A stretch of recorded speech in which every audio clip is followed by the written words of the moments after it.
Hola a todos, bienvenidos a un nuevo episodio Legal Insight. Hoy tengo el enorme placer de estar conversando con Milena Álvarez. Milena es abogada, miembro de la firma Nicolás Pareja y Asociados, con más de 30 años en el mercado colombiano y con especialización en diferentes áreas de práctica, entre ellas derecho del trabajo y relaciones laborales.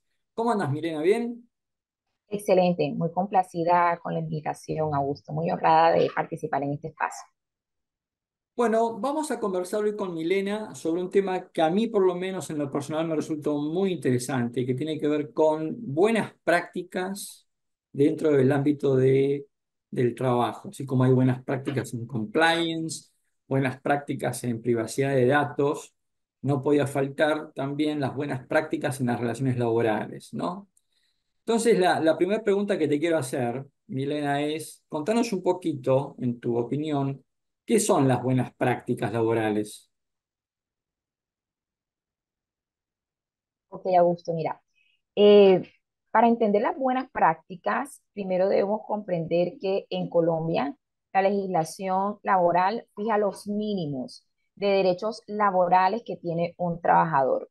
No obstante lo anterior, en el marco de las relaciones de trabajo, pues surgen otras necesidades, otras conductas, políticas, comportamientos de parte del empleador que resultan necesarias adoptar con el fin de poder garantizar condiciones de trabajo dignas. En Ujú. esa medida, cuando hablamos de buenas prácticas laborales, hacemos referencia a aquellos comportamientos, compromisos que asume un empleador para ir más allá de la norma, con el fin de poder garantizar condiciones de trabajo decentes, dignas, justas, así como lo promueve la Organización Internacional del Trabajo. Ok, a ver, para aquellos que no estamos muy embebidos del régimen laboral colombiano, ¿no? Contanos un poquito cómo que en Colombia el derecho laboral solamente cubre como aspectos muy elementales y muy básicos del trabajador. Sí, digamos que es una norma que las normas laborales buscan la coordinación económica y la justicia en esa relación entre el trabajador y el empleador, partiendo de la base del supuesto que el trabajador siempre se encuentra en una situación, digamos, de inferioridad frente a ese poder económico y del empleador, que finalmente es el dueño de los medios de producción. Entonces, con la finalidad de rescatar y propender por un mínimo de equilibrio entre esas dos partes fundamentales en la relación, establece unas reglas del juego, con un salario mínimo que hay que pagar, con unas condiciones relacionadas, digamos, a la salud y seguridad en el empleo, con, digamos, unos parámetros mínimos sobre cómo se debe remunerar el trabajo. No obstante lo anterior, eso, digamos, si yo como empleador me quedo únicamente en el cumplimiento de la normativa laboral, entonces sí estoy siendo cumplidor de la norma. Pero esas buenas prácticas a las que estamos refiriéndonos en este espacio es dar un salto más allá, entendiendo que ese capital humano, ese trabajador, es un factor fundamental dentro del desarrollo de la empresa y con el fin de alcanzar una mayor productividad, entonces debo dar unos pasos adicionales, adoptar unas políticas, unos comportamientos, unas conductas que benefician a todos los trabajadores en general. Bien. Listo, precisamente para poder contribuir a que el trabajador se encuentre en un lugar de trabajo seguro, que lo dignifique como persona y que, por supuesto, unidas todos esos comportamientos permiten que podamos tener una empresa más productiva y un trabajador con mejores condiciones laborales. Bien, y entonces, de acuerdo con tu experiencia, contanos un poquito qué políticas internas consideras vos que deberían mínimamente las empresas implementar.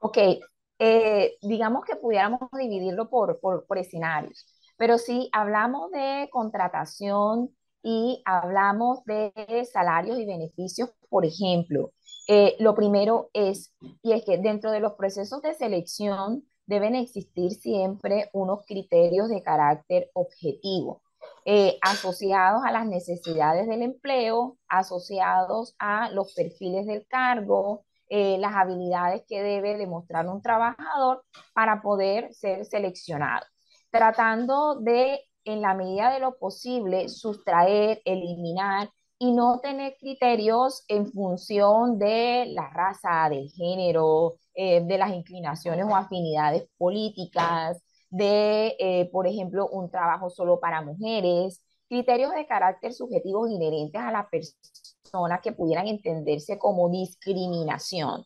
Ok, porque finalmente, ¿no? Aunque estemos todavía en una etapa temprana, apenas en un proceso de selección, si se limita el acceso al empleo por ese tipo de condiciones que puedan considerarse discriminatorias, pues un empleado puede verse expuesto a riesgos legales, por ejemplo, una acción de tutela. Cuando hablamos de contratación ya propiamente dicho, es sumamente importante no solamente tener un contrato laboral escrito, sino que ese contrato laboral debe responder a las particularidades y necesidades del sector económico donde se encuentra la empresa. Bien. Eh, entonces, adoptar minutas está bien, ¿ok? Para ciertos sectores, pero es que esas minutas deben ser juiciosamente adaptadas a las condiciones, digamos, y a las necesidades particulares de la empresa y su sector económico y entregarlos, o sea, porque hay con mucha frecuencia, digamos, uno encuentra que el trabajador no conoce su contrato de trabajo, simplemente lo firmó, pero nunca le entregaron una copia. Es necesario que el trabajador le entreguen una copia y siempre esté debidamente informado de cuáles son esas condiciones del empleo, porque precisamente digamos, esa comunicación abierta es la que nos va frente a las obligaciones y prohibiciones que hay en el empleo y las obligaciones que el trabajador asume. Son las que evitarán de manera temprana algunos conflictos que se pueden generar dentro de esa relación de trabajo. Ok, a ver, acá diste en un tema que a mí me quisiera explorar un poquito contigo, que es el siguiente. En Colombia, lo habitual es que entre el trabajador y el empleado haya un contrato formal de trabajo, porque vos recién dijiste, muchas veces el trabajador firma y no sabe qué está firmando y tampoco se le entrega una copia. Es como que tengo la impresión de como que hay un hábito, ¿no es cierto?, de formalizar el vínculo, perdón, Ujú. a través de un contrato formal. En la mayoría de los casos, sí. Ujú. Bien, Aunque debo aclarar, en Colombia es permitido el contrato verbal. Entonces, no hay un contrato, simplemente un acuerdo frente a el objeto de la prestación de servicio, el salario que te voy a pagar es una relación subordinada al contrato de trabajo con toda la protección legal. Sí existe un hábito de formalizarlo, pero también existe una conducta no apropiada y es la de intentar evitar que el trabajador tenga una copia del contrato. Es bien, muy bien. Entonces, ahora, ¿qué tenés para contarnos en lo que tiene que ver con lo que se llama el outplacement, ¿no? Las buenas prácticas cuando, este,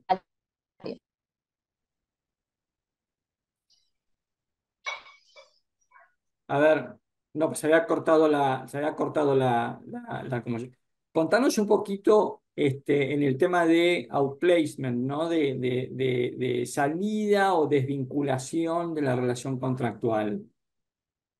¿Qué hay, qué pueden hacer las empresas desde la perspectiva de las buenas prácticas? Aquí, digamos, quiero hacer una referencia y es que cuando se despide a un trabajador, es una familia que está quedando sin sustento. Digamos, hay una connotación social muy marcada. Y yo como abogada laboralista a mis asesorados siempre le digo, pues uno, digamos, se establece como un matrimonio en esa relación laboral y cuando se desvincula, cuando se termina el vínculo, pues uno no sabe qué puede pasar, ¿ok?